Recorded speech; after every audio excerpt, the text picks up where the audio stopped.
People really like liking stuff, but people also really like not liking stuff, like more than you'd think. I believe the technical term for this is a hate boner. Now, it's not wrong to get enjoyment out of hating something. It's probably not the healthiest thing, but hating stuff has this weird ability to bring people together. Something to rally behind and justify becoming one huge hate mob. You know, one of the places I see this the most is anime. People love hating bad anime, and often these bad anime, like, they deserve it.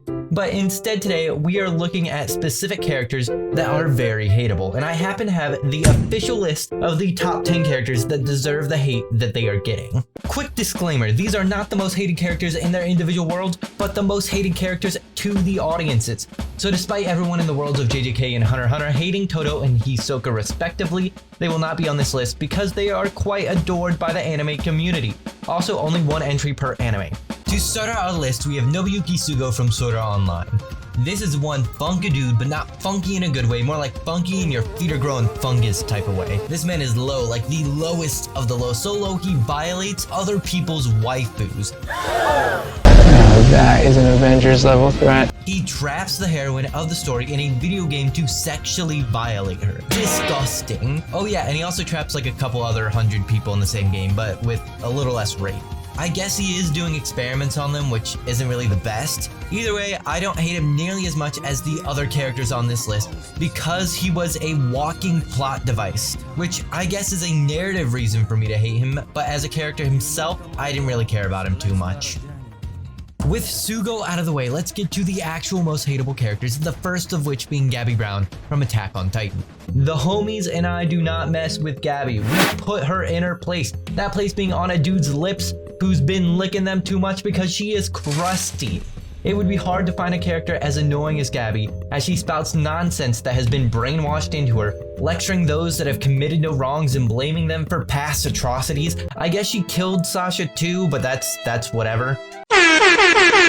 She's so full of herself and arrogant all the time, and I know that Gabi is a brilliantly written character and is meant to mirror young Eren, but I didn't like young Eren either, or even teen Eren for the matter. He was just as annoying as Gabi, and he has only recently gotten better in season 4. Gabi grows on us throughout the season, but the homies and I still don't mess with her.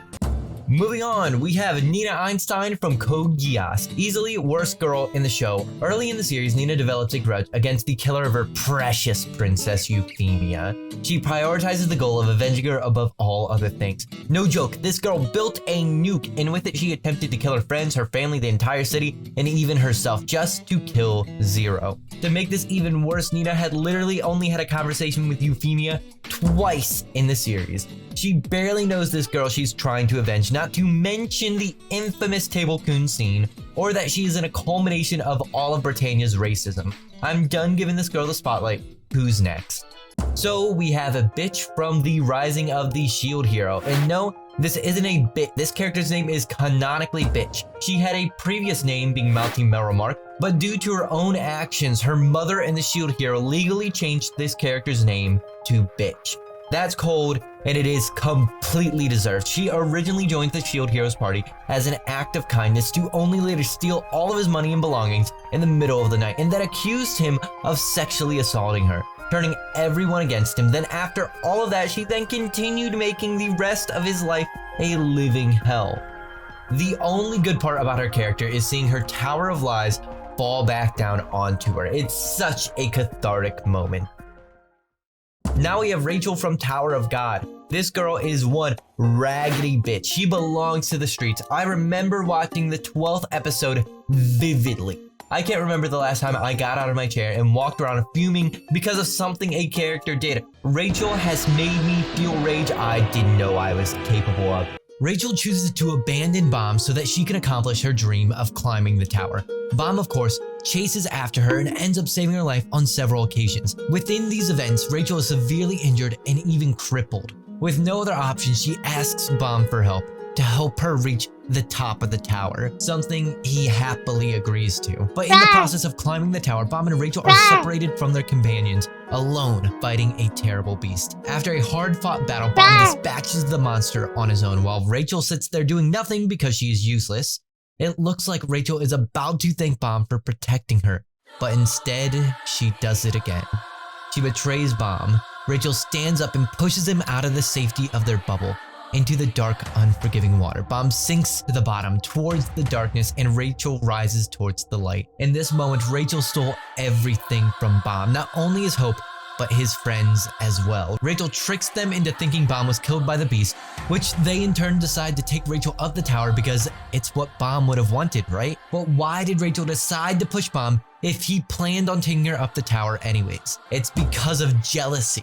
Bam had everything Rachel wanted: strength, drive, and powerful companions. She didn't think Bam deserved these things any more than herself, so she took them. Rachel does even worse stuff in the manhwa, but for the sake of spoilers, we'll leave it at that. But just to reiterate, Rachel is one raggedy bitch. Somehow, we have 5 characters worse than her though, and of those, we have Shinji Ikari from Neon Genesis Evangelion, a character that has the most punchable face in all of anime, and with a face like this, who can blame all the other characters for treating him like shit? Shinji is the most cowardly, unchatly character there is. Well, it's realistic because he's only 17. I don't care, bro. Being a realistic character isn't a good argument because they can still be an unlikable character. Like, there are plenty of people I don't like in real life and they're super realistic. How many times do we have to tell Shinji to get in that damn robot? Oh, I thought this Ava meme was pretty cool. There's this moment in the Evangelion movie where Shinji goes to see his unresponsive friend in the hospital. He starts violently shaking her in an attempt to wake her up, which isn't the best thing to do, but in the shaking, somehow, she ends up flipping over and all of her buttons just happen to undo, and now she's laying a bit bare in front of him, and he does what any respectable gentleman would do and covers her with a blanket. Oh, wait. I mean, he jerks off into his hand while looking at her. I think this summed up how despicable Shinji is. Speaking of despicable, I do not know if there's a better word to describe this man, Shou Tucker from Fullmetal Alchemist and Fullmetal Alchemist Brotherhood. The hatred that is directed towards this man is simple, something that I have never seen a person attempt to argue against.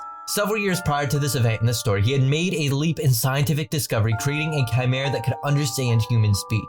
This gave him the status of a state alchemist. To keep his status and money, he chose to sacrifice his own daughter to replicate that experiment. He combined her with their dog to make them into a single creature. Another speaking chimera was born. A tragic moment made even worse when realizing several years beforehand his wife had disappeared. Strangely, around the same exact time, he accomplished his first speaking chimera. A character truly despised not only by every other character in the series, but every audience member that witnessed the tragedy of Nina and Alexander. Now we are getting to the worst of the worst, and here we have Sakura Haruno from Naruto and Naruto Shippuden. The most useless shonen women to ever exist, which is a pretty high bar when you have characters like Orihime and Keiko. Naruto is full of really deep and interesting characters, not just the most integral ones, but even the tertiary characters as well. But Sakura, one of the main characters mind you, is less developed than more than half of the cast. Every character has interesting motives like revenge, pride, friends, family, status, but Sakura's motivation is just Sasuke. It's her only notable description, and that's not even just unique to her. There's another character that has the same exact lame motivation. There's no reason behind it either, she just likes him to like him. There's a point where Sasuke is abandoning the village to become this world's equivalent of a terrorist, and Sakura stops him and then begs him to take her with her. The lack of self-respect this woman has. Then for the rest of the series, she cries about how she is so much weaker than Naruto and Sasuke, instead of training like what those two did when they felt that way. Then at the end of the series, without anything in the dynamic changing, she had the nerve to say, "I have finally caught up to you guys." Like, what? Nothing's changed. If anything, you're even farther away from Sasuke and Naruto now. I just can't. I'm done talking about Sakura. Who's next? We have Saint Charlos from One Piece. Just note that everything said about Saint Charlos can generally be applied to the rest of the Celestial Dragons as a group. Saint Charlos is the character you would get if you picked every bad character trait possible and gave it to one person. He is the culmination of Sucky. He is a world noble, which for all intents and purposes means he can do whatever he wants, whenever he wants, without any limitations. To give an example, hundreds of years ago, before the story takes place, a world noble ordered the building of a massive bridge into the middle of the ocean with seemingly no final destination. In the present story, the bridge is still under construction even after the world noble who ordered it to be made has long passed. Even in death, the words of world nobles are absolute. And with this almost limitless power and authority, the minds of the world nobles are incredibly corrupt as they see themselves as gods of the world and treat every other person in the world like they are ants. I sadly do not have enough time in this video to talk about all the atrocities the world nobles have caused, but they definitely are the most hateable characters we have seen so far, with only one character surpassing them.